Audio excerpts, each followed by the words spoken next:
From empty courts in quiet neighborhoods to national camps with Saudi's under-18 squad, he didn't just get here with talk, just sweat, silence, and repetition. A humble rising star who's just getting started. This is real hustlers in Saudi, and this is his story. البحرين الثاني الامارات الساحل قطر في 23 عمليه تمرير اسس منك يا شنب وبالتالي تزيد زيدان يسجل.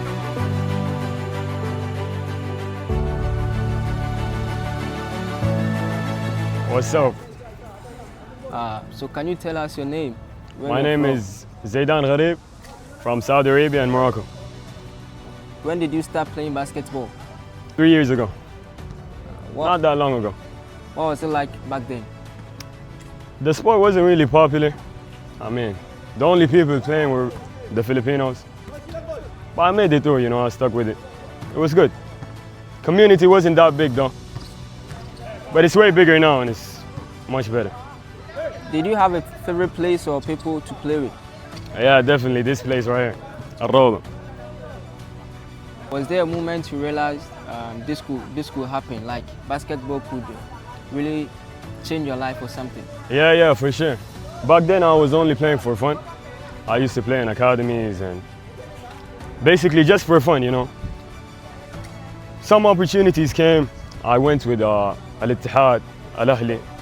And with my time in those clubs, I reached the national team. That's when I knew this is a real serious thing and I can take it seriously, professionally. So did you ever think you were going to play for Al-Ahli or Saudi under-18 team? Nah, no way.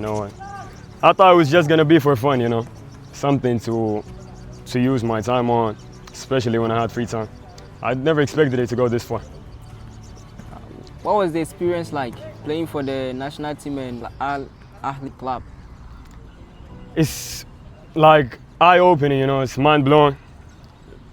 Where you can play such a sport just for fun and take it seriously to the point where you could make a living off of it. It's incredible, Especially where the sport isn't that big, you have a big opportunity to make your name, and stand out from everybody else. Who helped you believe in yourself the most? To be honest, nobody. Basketball in Saudi is not really a big thing. I mean, I guess social media, seeing the other people achieve their dreams, it just pushes me, 24/7, I always think about, I need to get successful, I need to reach my dreams, I need to achieve them, What do you miss out on because of playing basketball? Because of playing basketball, what do you miss on aside playing basketball?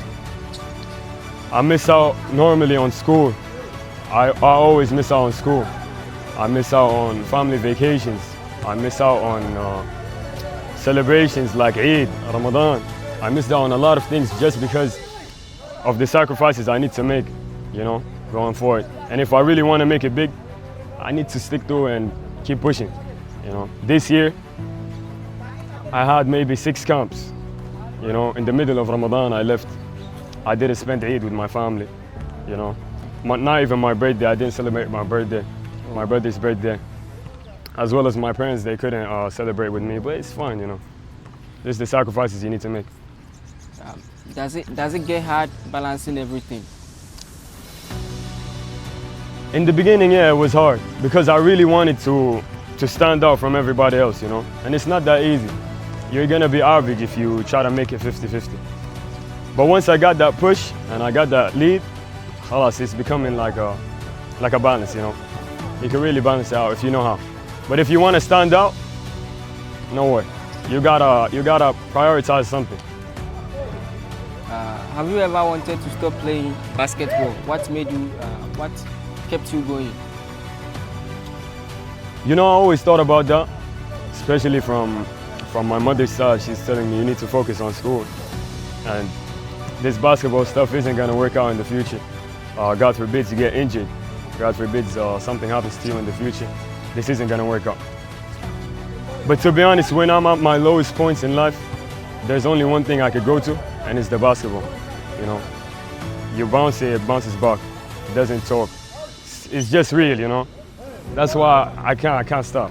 I don't think I'll ever stop. What's a normal training day like for you?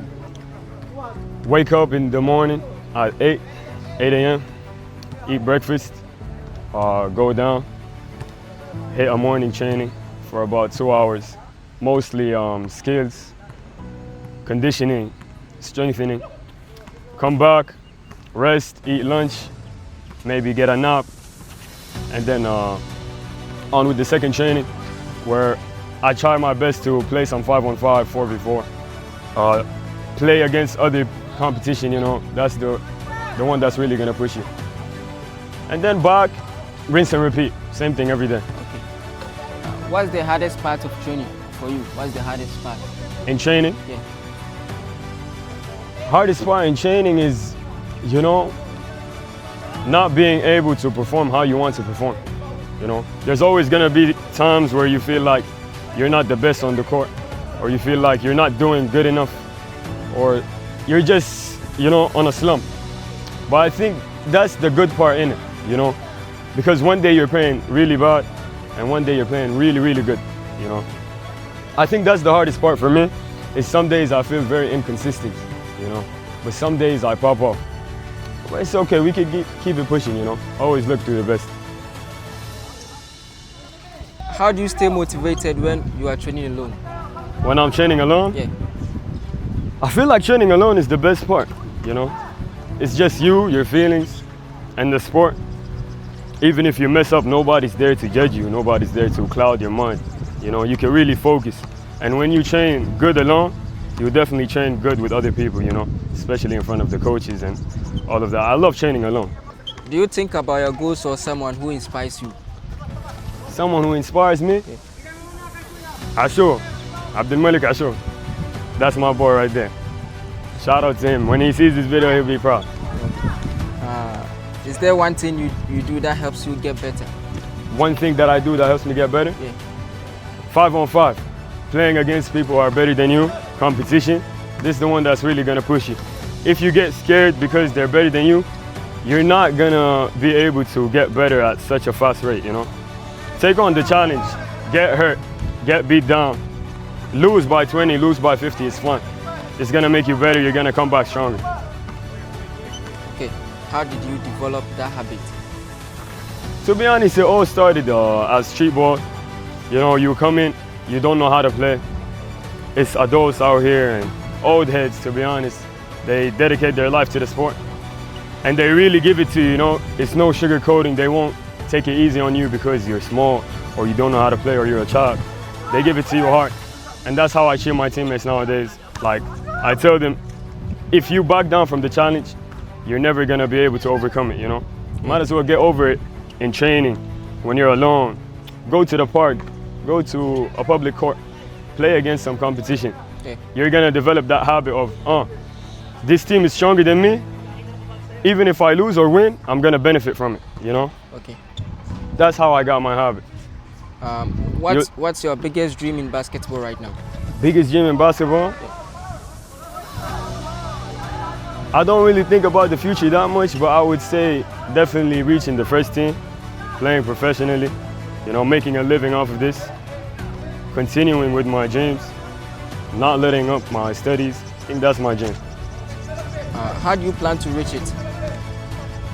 Just keep going, keep grinding every day, you know. Even if I have school, even if I have things to do, like, that shouldn't stop you from achieving your goals, you know. You need to keep pushing every day, every single day. Even if it's 30 minutes, 15 minutes, 2 hours, the quality is more important than the quantity. Okay. If you could tell your younger self something, what would it be?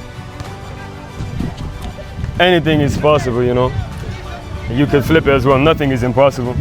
If you really put your mind to it, you could achieve it, you know. And I think early on, I was wasting my days because I thought, I'm never gonna make it. Like, it's too complicated. In Saudi, they don't really play basketball like that. What's the point of even trying? Yeah. Even if you do make it, you're gonna be like, nobody cares, you know. They only care about football. But everything changed, you know, so fast. Once I was playing for fun, and once it became professional, opened my eyes and I started taking it so serious, you know. How do you want people to remember you one day? as the person who doesn't give up, you know, even if he loses, even if whatever happens to him, like he won't give up, you know. He always come back stronger, and he's a fighter, you know. What kind of legacy do you want to leave behind? Definitely a respectful one, you know, a good one that can be remembered by. Doesn't matter if he lost or won. Like he played and he gave his heart and he gave 100%. That's basically it, you know.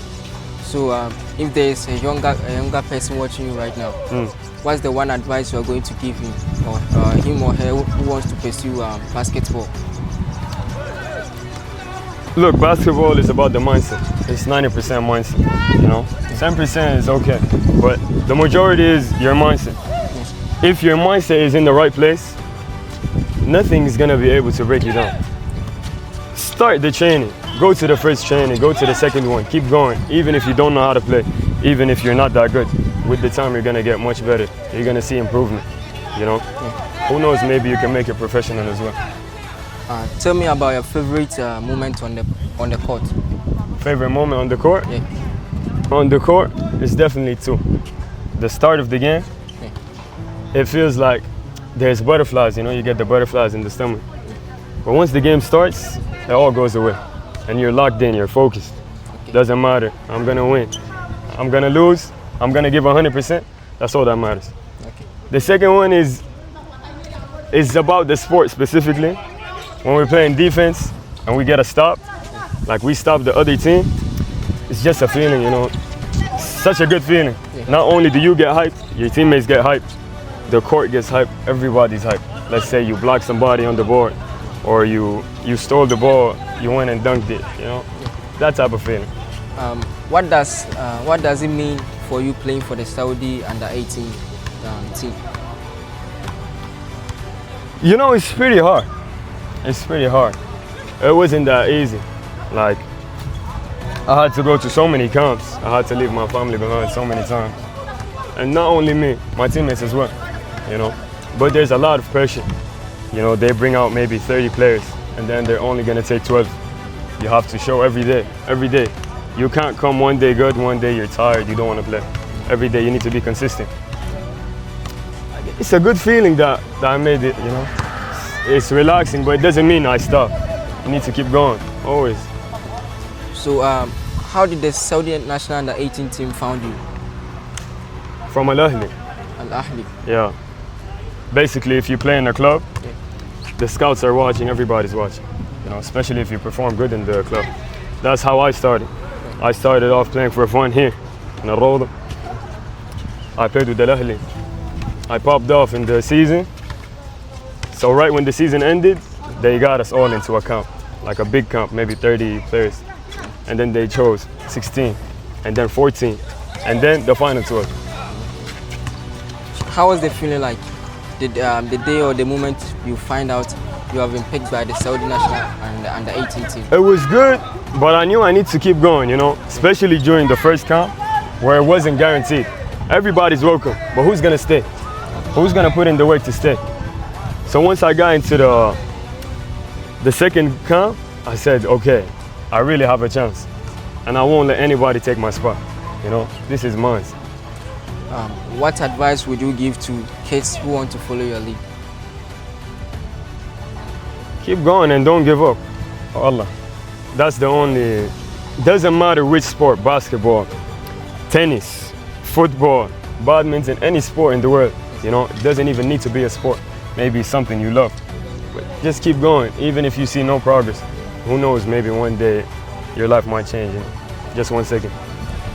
So in Saudi basketball, who inspires you? Who is your mentor in Saudi basketball? Saudi basketball? Abdul Malik Ashur. Again, that's him. All right. Final advice, if you have one advice for anyone watching, like who wants to go into basketball, what would it be? It's gonna be hard in the beginning. You know, it's not gonna be easy. Basketball is not that easy. You need to have a lot of balance, coordination, everything. I would say try, see, do you really love the sport? And if you love the sport, keep playing. You know, even if you're not that good, as long as you love the game, and you're willing to play 100%, you can do anything. Anything.